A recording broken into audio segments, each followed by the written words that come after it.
Yes, my name is Lisa Clonch, and I am an author. It's fun to say that, isn't it? I do have another job. I am actually an educator. I am a professor at Doane University and have been teaching in higher education for the last almost 20 years. And I teach in business and entrepreneurship, help people start businesses and new ventures, and organizational behavior and strategy. So I am not a social scientist. So the topic of the book is a little out there for me. And so I was born in, or raised in Nebraska. Let me redo that. I was raised in Nebraska and grew up in a small town. And for the most part of my adult life, I have lived in Nebraska. Lived in Colorado for a few years, but came back to Nebraska in 2000 and lived here ever since, and raised two children in Nebraska, in Hastings. And so Nebraska is very near and dear to my heart, and that's why I wanted to make the setting of my book in the Midwest in the state of Nebraska.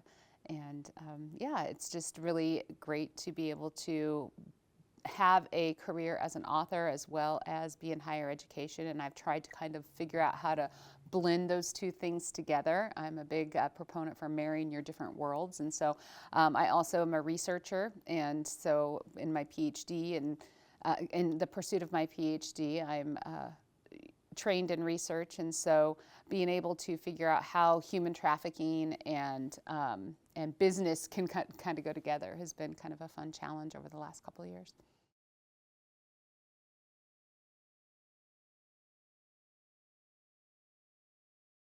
So my alma mater in my undergrad is Doane University, so it's really fun to be able to return there as an educator, and then Peru State College, and I am finishing up my dissertation at UNL right now, and that is in the area of human sciences with an emphasis in leadership. So a lot of my research is focusing on entrepreneurship, entrepreneurial leadership, and how to create a better economy for our world through the creation of new ventures.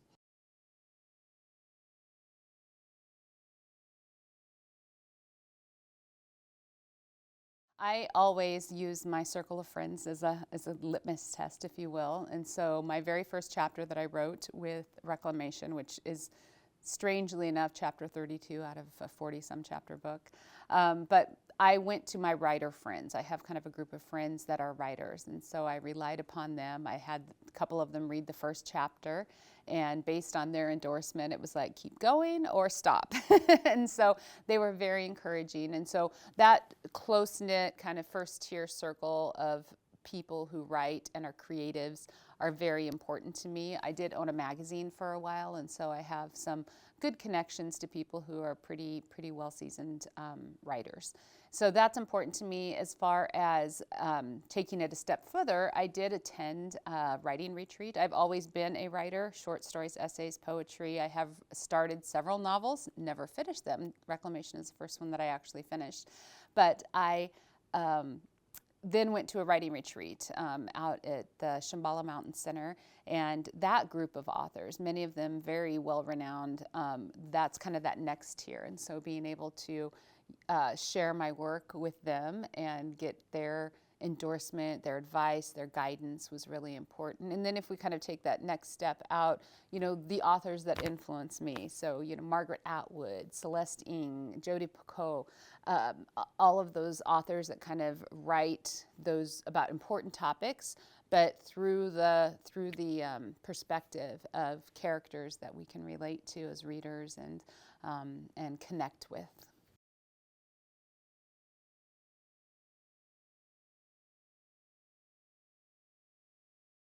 Yeah, so that is such a great thing to explore, because when I was writing Reclamation, and I'll probably talk about this in the book setting, but I had, certainly I had imposter syndrome, and I think that's a real thing for all authors, all artists, all creatives. I think you kind of think, should I be doing this?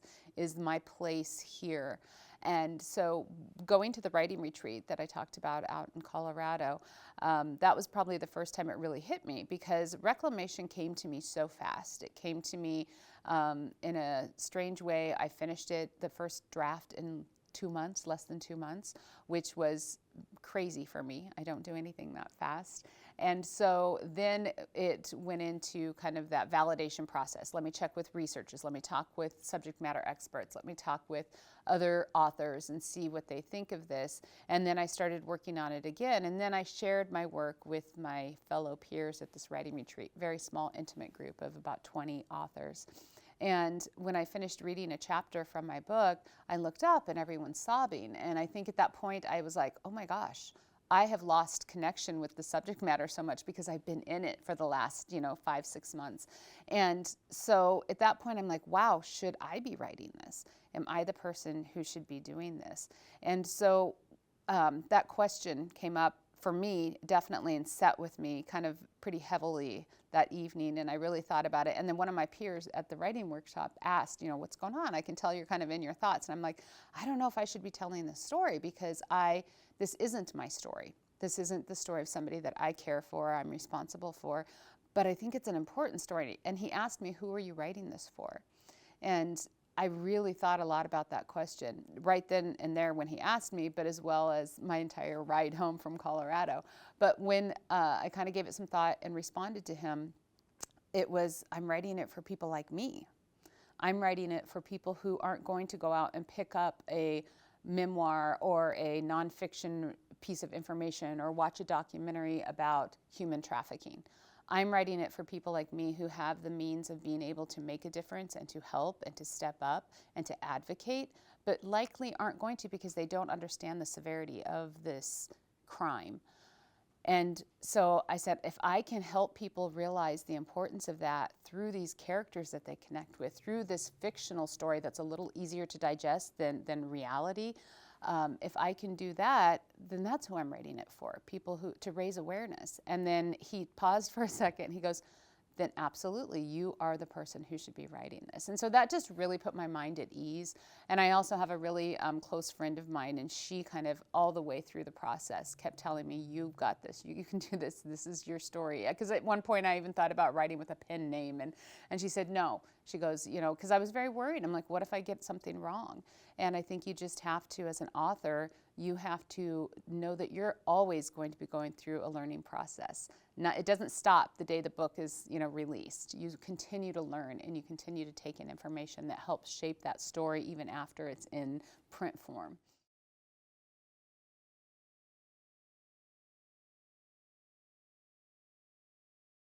That's a great question because Reclamation didn't start out as a book about human trafficking. Reclamation started out as a book about relationships and how do you come back from something terrible happening to you or a loved one? How do you deal with the grief and the loss, and how does it shape you as a person, and how do you ultimately reclaim somewhat of a life that you might not be what you envisioned 20 years ago, 10 years ago. How do you come back from that? And so that was really my intent, was to talk about the best friend relationship, the fiance relationship, the mother-daughter relationship, parents, friends, community, your relationship with your community. And so that was really my intent. And then when I started writing, human trafficking quickly came to the surface as this is going to be the action. This is going to be what moves this story forward. And like I said, I'm not a social scientist. I'm, business, analytics, entrepreneurship, that stuff. And so it was a great learning experience for me. So I wrote Reclamation. Like I said, it was fast and furious. The story just kind of came to me. I don't mean that necessarily in a spiritual way, but I feel like this story's meant to be out there. And so I just wrote it the way I thought it would happen, and then I did the research. And I actually hired a researcher, a journalist here in Lincoln, Emily Case. She actually worked at Open for Business magazine with us, and I knew of her skill set, and I knew she is an amazing editor, amazing with grammar, and an amazing researcher, and she did a lot of research for the book. I was also very fortunate to be connected with 3 women with the Agape International Mission that have volunteered and actually went on survivor missions in Cambodia and in Southeast Asia. And so I was able to tap into their knowledge base and their experience, and they helped me with a lot of the research, a lot of the information about this is how the logistical process would work. This is what the reality of it. These are the agencies that get involved. Here's what, the U.S. consulate, all of the different details that go into this crime and mitigating this crime, and survivors, kind of coming back, and what that looks like. So I was able to get a lot of research done. And like I said, Emily was a big part of that. In the back of the book, we have resources, and Emily was the one who kind of curated that wonderful list of resources for people who are traveling, people who have loved ones who are traveling, people who might suspect that somebody they know is being trafficked, because as we know, this happens all over the world, not just in foreign countries, but right here in our own backyard.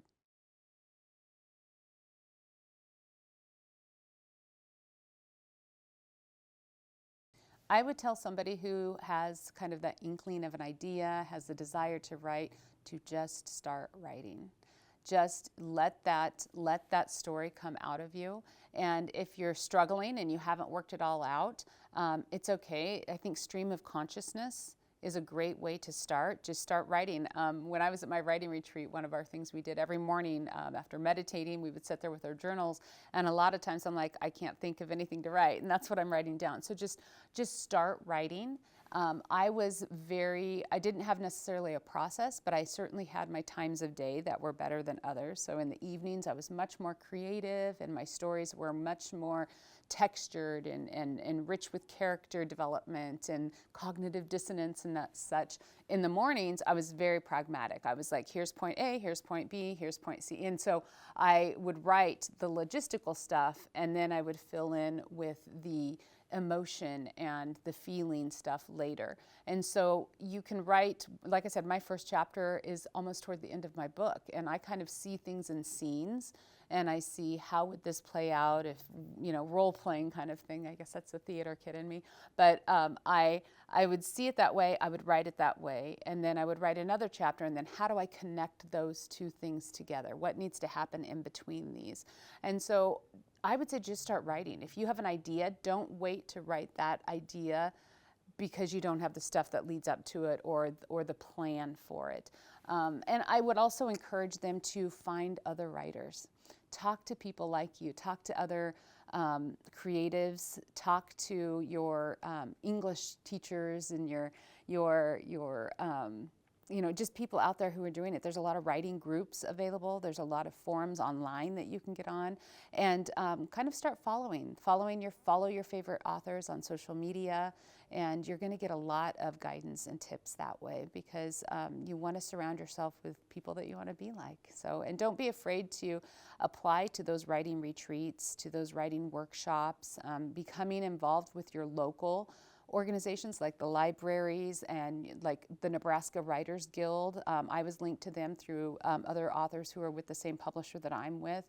And so I get a lot of information that way, and that has just been such a great resource for me. And also, as I continue to write, I continue to tap into those sources, and I've connected with many other authors, and we have Sunday afternoon writing groups and things like that. So it's just, connect with your people, and don't keep your ideas to yourself. That's another piece of advice I would have, because if you keep it right here, it's always going to stay right here. So be willing to put it out there in the world and be open to that.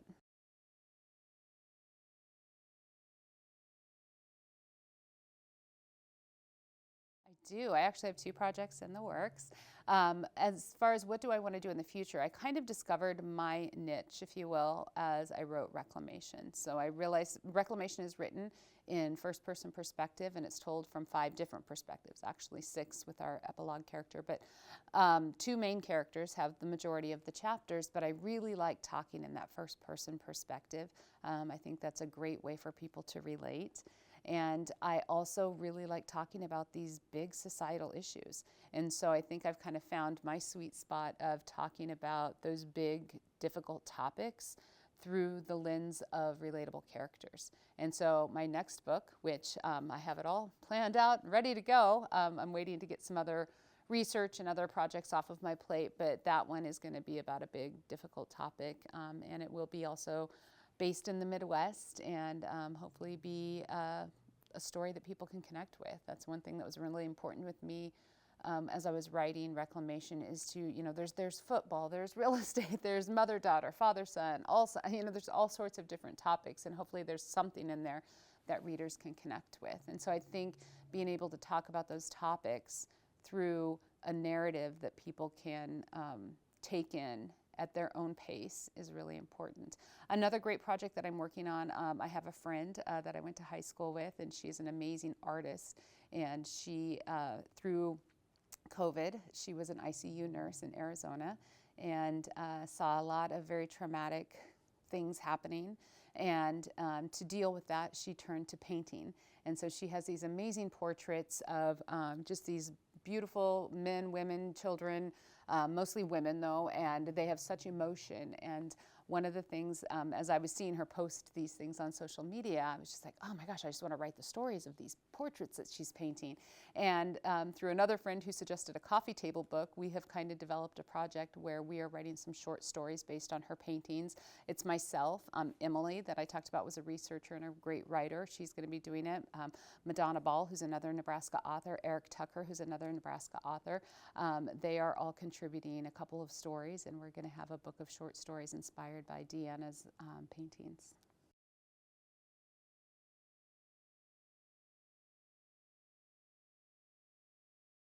Welcome to the John H. Ames reading series here in the James Pope Geske Heritage Room of Nebraska Authors at Bennett Martin Public Library. I'm Amber Stevenson, curator of our collection here. For those not familiar with the Heritage Room, our mission is to preserve and celebrate works by and about Nebraska authors. It's supported by the Nebraska Literary Heritage Association and the Foundation for Lincoln City Libraries. We're grateful for their help, which makes events like this possible. The Ames Reading Series gives Nebraska authors the opportunity to share their works with our community, and this is the 230th program since its beginning in 1985. And today we are delighted to host Lisa Clonch, who will share her first novel with you.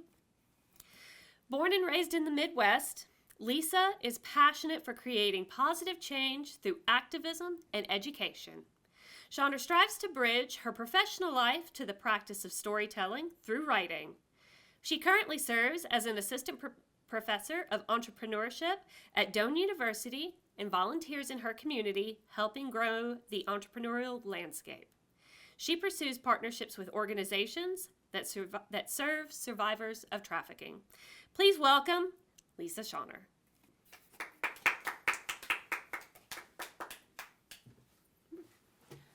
Thank you so much. Thank you for having me. And it's an honor to be here. 230th. Wow, that's something to be super proud of. So if it's okay with all of you, I will start with a reading from Reclamation. That's all right.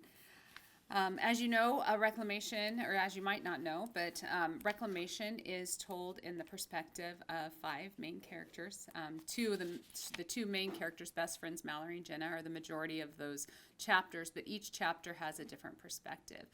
One of the other important characters is Renee, who is Mallory's mom, the main character. And in the audiobook, I read Renee. So I'm going to start with the prologue and a short excerpt from Renee. January 21st, 2016. I look across the table at my empty plate. My eyes well with emotion, and I almost can't swallow.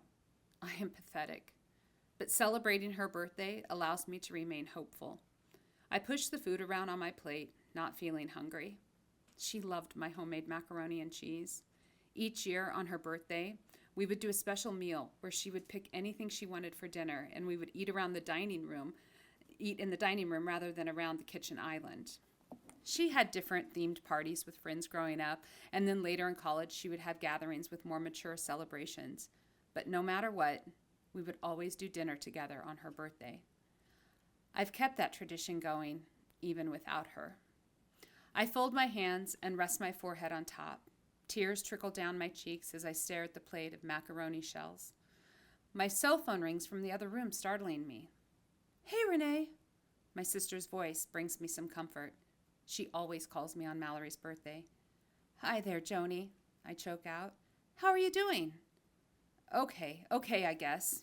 I wipe the tears and inhale, pushing my shoulders back. Last year on this day, by the end of our conversation, she thought she had convinced me to give in and hold a memorial service for Mallory.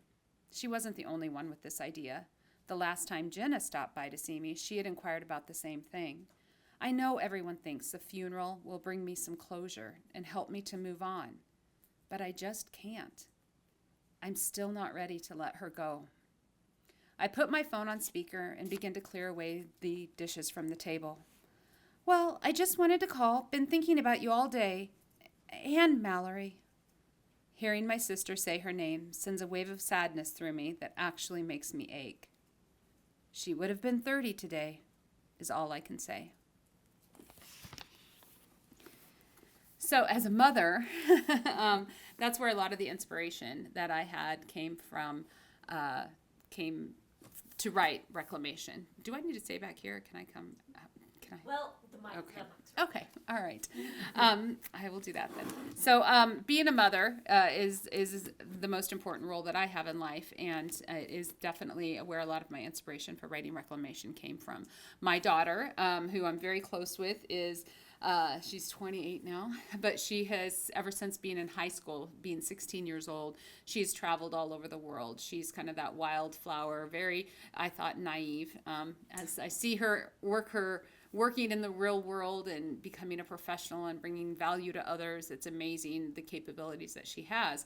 But as a parent, you always worry, and you always worry about your children traveling. And my daughter had traveled to Southeast Asia to teach high school after she got done with her undergrad degree. Between that and grad school, she wanted to have this experience. And her trip, this is not the story of my daughter, but it did inspire me and kind of got me thinking about different things. And so that's where a lot of Reclamation came from. And so that, and also my son, he is my steadfast, stable, going to stay in Nebraska kid, which is kind of nice. Madison, my daughter's out in California, as far from Nebraska as you can get in the United States. But he is quite the writer himself. And when I told him about the idea for Reclamation, he was, I was telling him kind of how this dream that I had and some of these concerns that I had with my daughter's travel. He was like, Mom, you need to write this into a story. And so that's where I kind of started really thinking about, could this be a story? And I kind of let the thought simmer, if you will, for about 3 months, or not 3 months, I'm sorry, about 3 weeks. That was the beginning of June 2019. And by the end of the third week in June, I had written the first chapter. And I see my chapters, I see the story, I see the scenes and the people in the scenes. And my first question was, how do you let somebody go when there's so much uncertainty around that?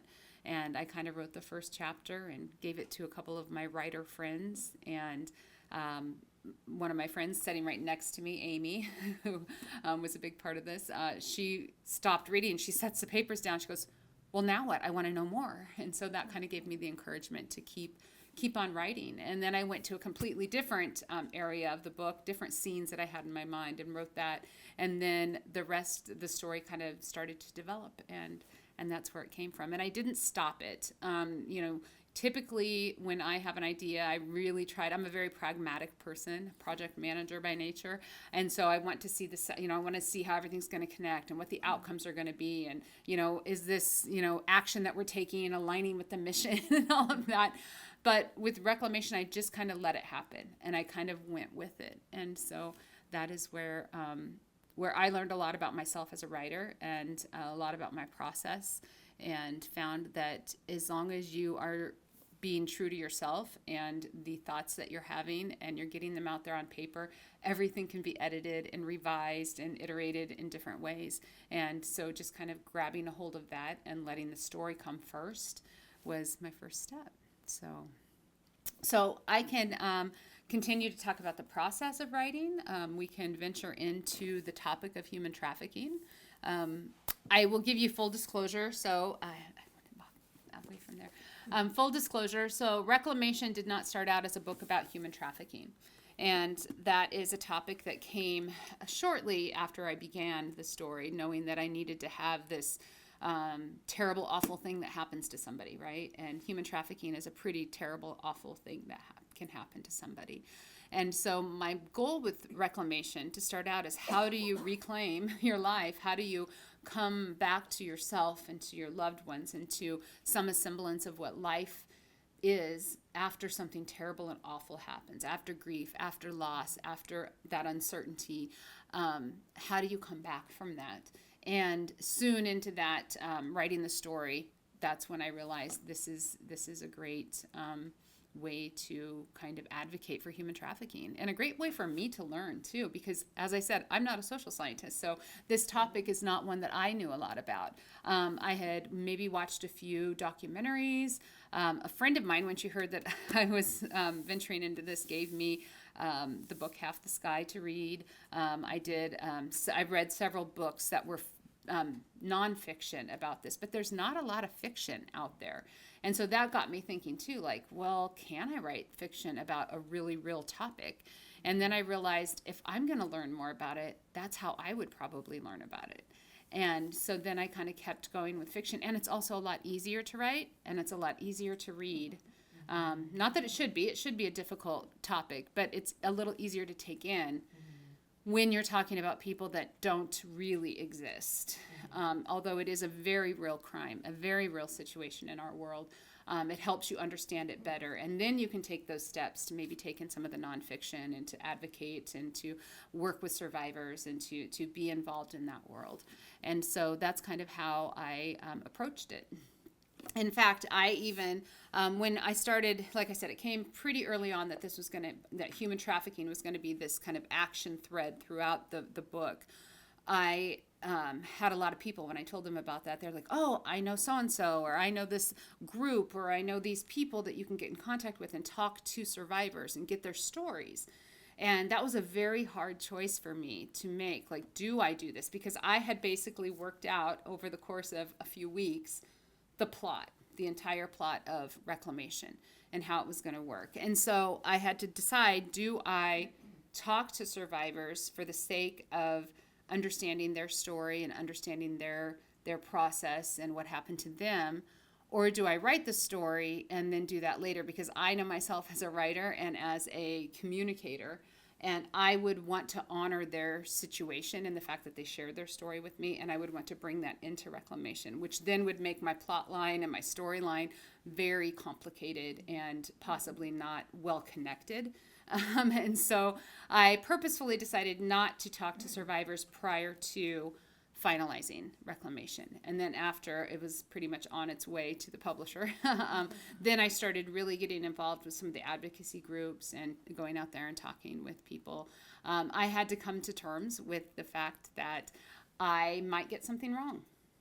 I really had a hard time with that, especially in the beginning after it goes to the editor for the first time and you're waiting for those edits to come back and you're thinking, what if I get something really wrong? Because we live in a world today where anybody can call you out for anything online and at events and whatever it is. And I thought to myself, I would hate to get something wrong. I feel like that would not be good service to those who have actually experienced this. And that's kind of where some of that imposter syndrome comes into play.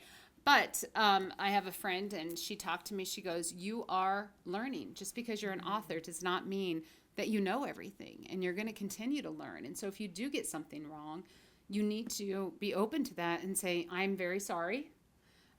Here's what I did know, and I would love to learn more, so please tell me, and just be open to that. And so I had to kind of come to terms with that, making the decision not to talk to survivors and to know everything. And quite honestly, human trafficking, there's not a rule book for it at all. Every situation is a little different. Especially culturally, in different lands and different geographical areas and different political systems and different age groups. Human trafficking is this big, terrible crime, and it's kind of this umbrella. And under that umbrella, you have labor trafficking and you have human sex trafficking. And so they both fall under what we call human trafficking. And this book focuses on the sex trafficking part of it. But human trafficking is terrible. It happens to women and children mostly, but it also happens to men and a lot of people who are refugee status, immigrant status, in terms of exploiting them for labor and exploiting them and leveraging their position that they're in and their struggles that they have in order to benefit, somebody else. Human trafficking also has a lot of layers to it. There's not just one person controlling all of it. There's organizations. There is usually there's somebody in between the victim and maybe several layers of people. And likely that groomer or the person that's there trying to manipulate and get somebody into that world, they themselves are a victim. And I try to play to that in the book and to show that there are victims on all levels with human trafficking. And so that was a big learning experience for me as an author. So what questions do you guys have? What can I answer? Yes, Holly. I was wondering, as you were talking about your process of writing, how you helped yourself as somebody who was, you're like, I'm project-based, this comes to me, typically through a very structured format. What kind of advice would you give to aspiring authors about how to let yourself just allow the story to come to you? Like, what things did you do that kind of helped you switch that mindset? Oh, that's a really great question. So one, I talk about Reclamation like it was this magical little thing that was brought to me and laid up on my lap. And in a way it was, and I'm very grateful for that. But in many ways it was not. So it still took a lot of perseverance. It took a lot of accepting that not everything is going to be super organized and structured. And so I just had to know, here's where my thoughts are. Here's what I want to do with this story, and just let myself write. And then know that I can go back and I can change it and I can add things. For instance, I know myself now as a creative. I actually knew this before Reclamation, but I tend to be more creative in the afternoons and evenings. And so I can put a lot more feeling, a lot more emotion into my writing. I can look at something that I've written and I can tell you whether I wrote that in the evening or whether I wrote it in the morning. In the morning, it's very, point A, point B, point C. It's very logical. There's a timeline. There's very matter of fact information there. In the evening, it's much more free flowing and feely. And so when I had to I got to get a chapter done to connect this chapter and this chapter, and I'm in the morning, I'm just going to write it. There was a lot of bracketing in my writing, here's where this is going to go when you have the feeling for it, right? And so there were a lot of placeholders, and that's okay. You can know what you want to express, even though you may not have the inspiration to express it. And so you can kind of just put that placeholder in there and be like, I'm going to come back to this. Another really, really great thing that happened with Reclamation was the publisher, BQB Publishing, that I work with. My first editor, Andrea, was an amazing editor, and she really helped me see my own work through a different lens. And so she was able to, I still hear her voice and read her writing and show me, don't tell me. Show me, don't tell me. And so, I'm like, what do you mean? What do you mean? She's like, cognitive dissonance. That rings in my mind too. But once I got the hang of that, oh my gosh, this would be, imagine what this feeling is like for somebody. And how do you show that with their actions and their expressions and their reactions and what they're doing with, in the setting, in the book, in that specific point in time. And so once I really got the hang of that, I just wanted to go back and rewrite everything. You can't do that. But that really helped me. And her guidance through that process really helped me describe things in a way that my business background doesn't help me describe stuff. So I would say just start writing and know that you're going to be able to go back and you're going to be able to add and change and adapt and adjust things, and you're going to be able to put more feeling into things. Also, as you write, your character lines start to develop. And so something that develops with one character may change something that's going to happen with another character or situation or one of the scenes that you've written. And so you have to know that it's always going to kind of change. So, and also the research and what you learn. So, yes. I have a question. Yes. So, with you said that it was fairly early into when you knew that kind of, for lack of a better word, the big bad of your book Yes. was going to be human trafficking. Yes. Was that something that the setting brought to you, or was it something that, did something bring it to your awareness where you went, oh, this is horrifying, and we need to talk about the people that have been in this? Sure. Well, like I said, a lot of Reclamation was inspired by my daughter's travels. And so you think about what can happen when a young woman travels internationally. And in human trafficking is a logical thing, a terrible thing and an awful thing. But that is the thing I think we are most worried about is, somebody being taken from us. And human trafficking is how that happens. So that's kind of where that came from. And also knowing the reality of it in Southeast Asia, which is where some of the book is set. And then as I started researching more, and I knew this on some level, but as I started doing more of the research after I kind of wrote this, realizing how much happens in the United States when it comes to human trafficking and how different it is. It's very normalized in some cultures. In some countries, there are young women who grow up knowing that they will be in that world of human trafficking. They will be a pawn in that as their career, which is very sad and awful. In the United States, it's a little bit different. It's more of a likelihood that somebody that you know is going to put you into that situation and groom you to be in that world.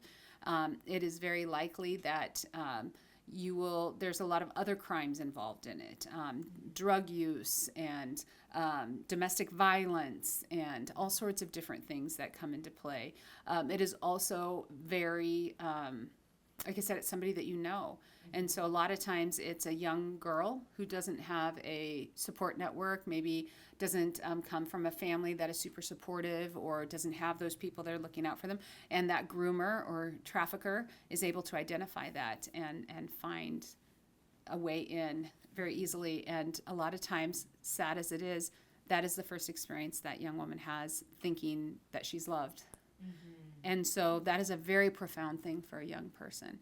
And so that's something that I tell a lot of people, like, well, what can we do? What's the first step, the tiniest step, is to be there, be a person that can be trusted for young people.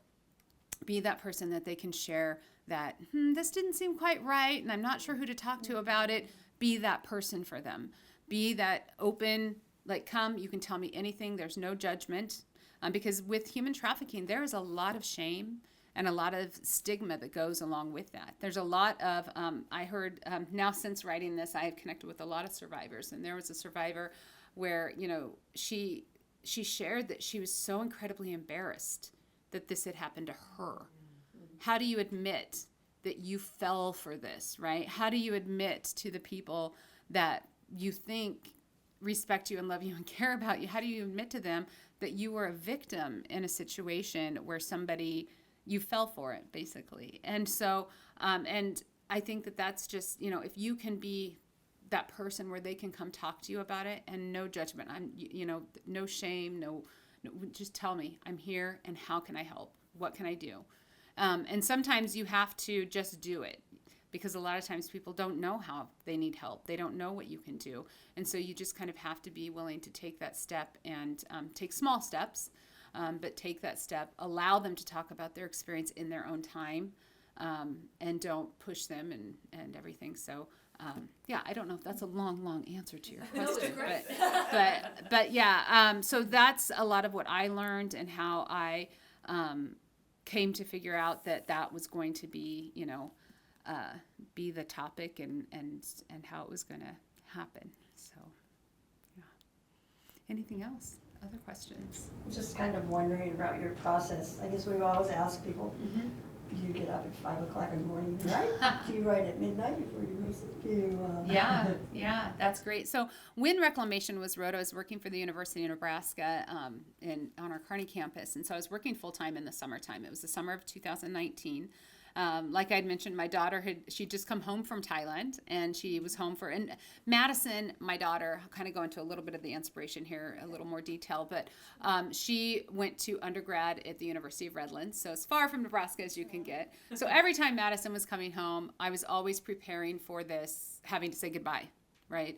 Whether it's a week, a few days, over summer vacation, whatever it is, I'm always preparing to have to say goodbye again. And this is a person, when you see someone every day for 18 years, And then all of a sudden you don't. And also, she was my last one at home. I was also going through some life transitions, selling a business, taking a new job, going through a divorce. So it was like my house got very quiet very fast because both my children are only 2 years apart. And my house was the house where everyone hung out, all their friends. And so that was a big transition for me. And I don't think I realized until after Reclamation was probably published, I was probably grieving for that time when they were younger and where we were just together every day. And I was so involved in their lives. And so fast forward then to when she's gone, and I had a dream, and she was home for a month after coming home from Thailand, but I was getting ready to say goodbye because she was going back to the San Diego area to start a job and apply to grad school, and which she's in now and finishing her PhD, which I'm so proud of her. But she was getting ready to leave again, and I was getting prepared mentally, I think, to say goodbye. And I had a dream, that she had been abducted when she was in Thailand, which did not happen. But that then made me start thinking, I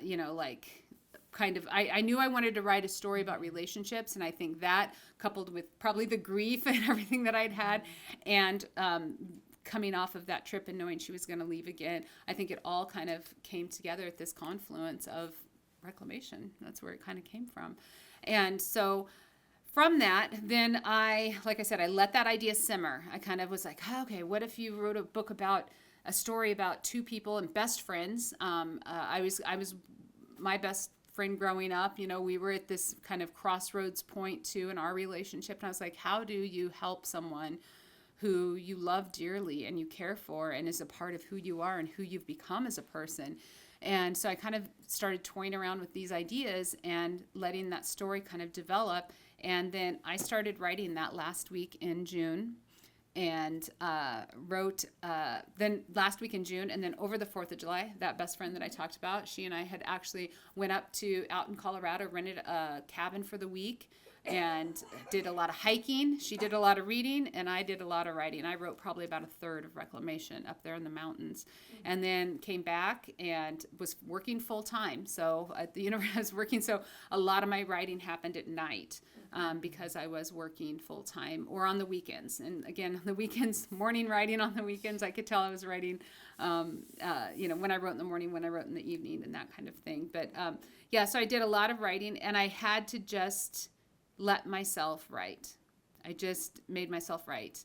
And it was hard because it was nice outside, it's summertime, but I really felt like this was really important. And I felt like this was the first story that I had, the first complete storyline that I had, that I'm like, here's this idea, here's this climatic point, here are these really great characters that we can relate to, and here is how it all ties up at the end. There were a few things that came into it after that, but I really had the storyline figured out, and so I wanted to see it through. And so again, a lot of that process, writing at night, and then I would look at, I organized everything, thank goodness for the good old interwebs, but because we can put stuff out there on the cloud and we can have it organized in a way, pretty soon into the process, I put it on my Google Drive, and I had every chapter had its own file, and so I could see, I could look at my files and be like, okay, I don't have anything here connecting this chapter to this chapter, and so that made it very easy for me to see where I needed to add information, connect the dots, streamline the storyline a little bit, and so that's kind of how it happened. Now, I will tell you that I did have Elise Hoffman, who worked with me at the university. She and I were on a business trip, and I had read a couple chapters to her, and she was driving, and I was reading, and she was like, "Oh my gosh, you have to keep," And so she was definitely a big sounding board. Her and my friend Susie and Amy, they were the ones who listened to it over and over, and really helped me kind of think through the process and everything. So sharing it early on was really important to me. So I didn't want to have this whole thing done I didn't share but I'd be like, here's a chapter or 2 or 3, and they would help me work through it. And they were all very different people too, Susie, Amy, and Lisa, age-wise, background-wise. And so they brought a lot to the story too. So the story about Mallory and when she was a teenager and stuff. Lisa's much younger than I am, and so she was able to like, hey, let's rewrite this. Let's think through this a little more. And so really listening to those people who were what I want to say good consultants. And then my friend Sarah, she was my feelings person, my empathy person. She was the one who was like, come on, you can write better. You can write with more feeling. Wouldn't you fight for this more? Wouldn't you have a lot more emotion in this if this was really happening? And she really pushed me to show a lot of emotion. So those 4 people were really important in the process.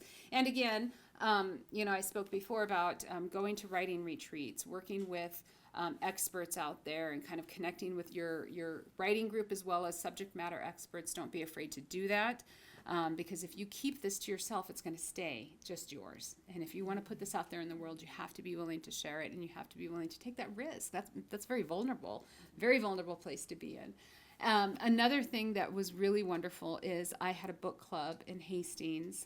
A friend of a friend had told me about her book club, and it was right in the beginning process. I just finished my first draft of Reclamation, and I thought, hey, would your book club, 6 women like me, and I was writing Reclamation to be for people like me. So 6 women in this book club, and I said, would they be interested in reading the first draft of a new book? And so she checked with them, and she said, yes, they would. My plan as a researcher, I had a survey all ready for them. I was going to not be there. I wanted totally unbiased opinions. I didn't want them to know who I was. I just wanted them to read it and give their opinion. But they wouldn't let me off the hook with that. So their condition was that I had to be there when they talked about it. And I'm so glad I did, but I was so incredibly nervous. That was probably, I can go out and speak to 1,000 people. It does not faze me one bit. I did public speaking, and I still do it. I'm an instructor. So that doesn't bother me at all. Going to that book club, I was more nervous than 6 people that 3 of them I knew. And so I was like, I was making hors d'oeuvres. I'm like, oh my gosh, I was sweating. I was just like so nervous to go. And I thought that this is so strange, but it was because it was so personal. I was putting something that I'd created out there, and I was going to get judged and get feedback and criticized. And so I was so nervous, and they were so amazing and gracious and great friends to this day.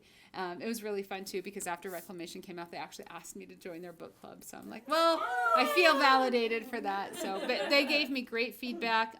I had decided, because it was kind of the time when I went to the writing retreat, as well as when they were reading this over Christmas. Can you imagine reading this book over Christmas? But in January of 2020, that's when they finished reading, and I went to their book club. And my decision before that was, okay, if they don't think it's good, because I made them promise me they would be very honest.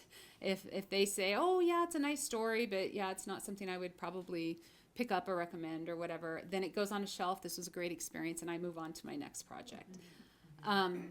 It was the opposite. They were super encouraging, and they wanted to know what happened. They were telling me they needed a sequel, so but they gave me some good feedback, helped me a lot. They talked about the different transitions. They talked about because it was my first draft, so it changed a lot from that first draft to when it actually was published, and a lot of that had to do with what they told me. A lot of it had to do with Sue and Diane and Karen, who were from the Agape International Mission, and helped me with a lot of the information, the important information, and a lot of it had to do with the feedback, that they gave me, and research that I did and everything that changed the story. And definitely with Andrea, my editor. Andrea is the one who said, hey, what if we put this chapter here and started with this and made this be a reflection, and at first I was like, no, this is my story and I'm going to stick to it, because you hear in the author groups and the forums, they're like, don't let someone take your voice away. And so I was like, no. And then I started really thinking, wait a second, she has an MFA in creative writing. I probably should listen to her. She's writing a book herself, so I should probably maybe listen to her, and I'm so glad I did. It made all the difference. So yeah. What other questions? I have one. Yes. I think it's so interesting Yes. that this book has, 5 different voices. Mhm. how did you create like voices for 5 different characters and be able to speak as them because you used first person? Mm-hmm. Like how did you do that? That's a great question. And I'm actually struggling a little bit with that right now because my second book, the main character is a man. And so I'm like, can I write from a man's perspective?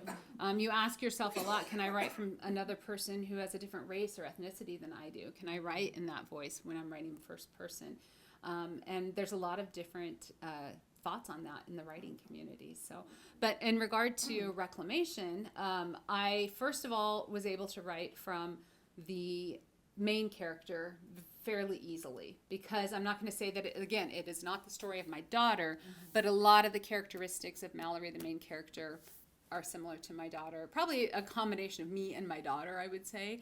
And whether they're the characteristics we have, maybe the characteristics that we wish we had, right? The best friend, Jenna, we all know a Jenna out there. And so being able to think about those people in our lives who are those super organized, super motivated, super high achieving, super box checking kind of people, and super good at being that best friend. And so those two characters were pretty easy. Ryan, the fiance, I think there were probably some mannerisms based on people that I know that I came up with for Ryan. But it was really,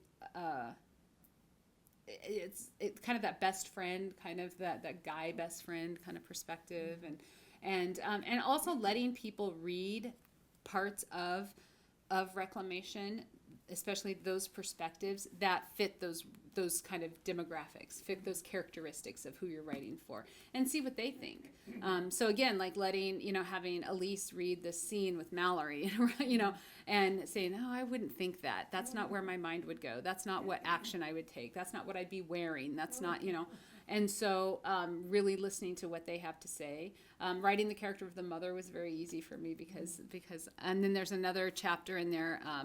I don't want to spoil anything for any readers. No spoilers. But that one has kind of a military aspect to it, and so I had some friends who actually served in the Middle East, and they read some of those chapters for me and told me, yes, no, change this. Here's what this would be called. Here's what the here's the actual steps we would take, and also a lot of the feeling that goes along with that. One of the great examples that I can give you kind of to answer your question too. So I have a friend who has PTSD. I do not have PTSD, but Mallory, my main character, certainly, that was an aspect. And so, there is, again, with not spoiling anything, but there is a scene in the book, and my friend, she said, that's not how that would happen. This person would be completely incapacitated to do anything for this period of time. They don't just hop back, and so I'm like, tell me more about this. And so really listening to those people that experience those things, people who've been through therapy. And so like, tell me really, what is that like? Because therapy was a big part of Reclamation as well. And how do you go through and deal with the trauma? Because it's not like you're just, you don't recover from that just like that. And so really talking about the different aspects of human trafficking, whether it's a good outcome or a bad outcome, or what those realities are. So yeah, just really learning. Again, I really had to put on my old Brene Brown empathy boots and be like, what would this feel like for someone? For me, and it's very interesting that this question. Sorry, I'm going on a lot about it, but as I was writing Reclamation, there were moments when I would have a friend call or somebody, hey, what are you doing? I'm like, oh, I'm just editing this terrible crime scene, or whatever.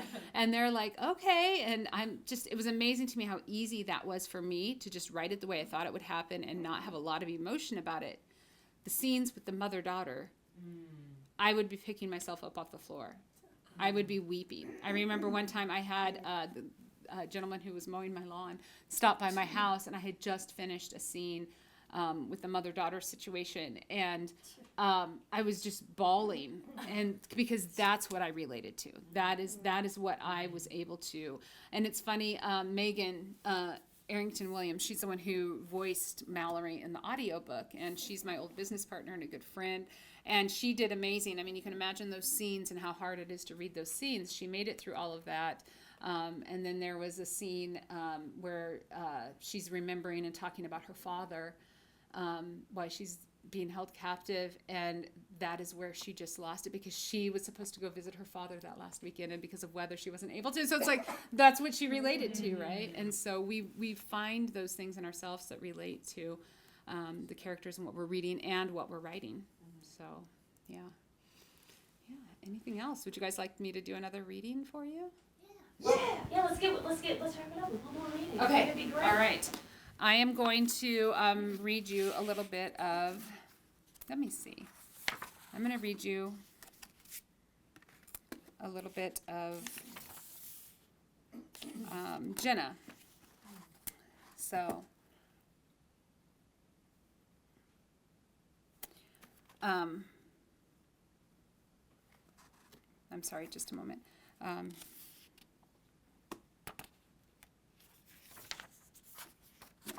Nope. Okay. I am reading you, a little bit of Mallory.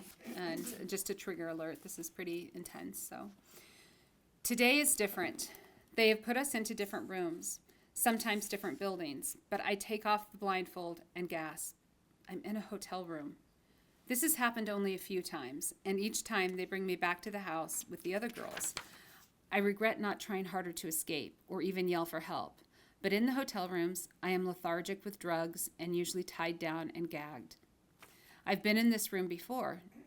I've been raped on that bed. I recognize the abstract picture on the wall. I pull up my knees under my chin and balance myself on the metal folding chair. I am nauseous because of the dank smell of the mildew along with my empty stomach. The screams of anguish from the room next door cut through the thin walls, making my muscles contract with each piercing cry. This far into my shitty nightmare, I know exactly what is happening in that room and many others in this makeshift prison. The girl in the room next to me has only been here a week or so. She is young, and the guards call her by name, Baupa. She is still fighting, and I tense up every time I hear the sound of a hand striking against her skin or her body being pushed to the floor. Just let him do what he wants and get it over with. A pang of remorse floats inside me, but I know I have experienced it firsthand, and it'll only get worse for her if she pushes back. Am I being poisoned by the evilness in the air around me? Is it making me crazy enough to just accept what's happening without at least trying to avoid the abuse? Sweat falls down the backs of my calves from the hot, dead air in the tiny, dirty room. It pools under my feet into the cheap rubber soles of my oversized flip-flops I'm forced to wear. The trickle of this makes me shiver a bit and then feel the itch, the irritation all over my skin. It starts in the center of my body and radiates outward until everything itches, and I want to start peeling my skin away layer by layer to make myself disappear. There is a loud banging noise in the room next door, and I hear a harsh male voice yell out.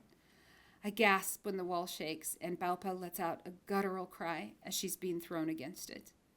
The wrestling of bodies continues until it doesn't.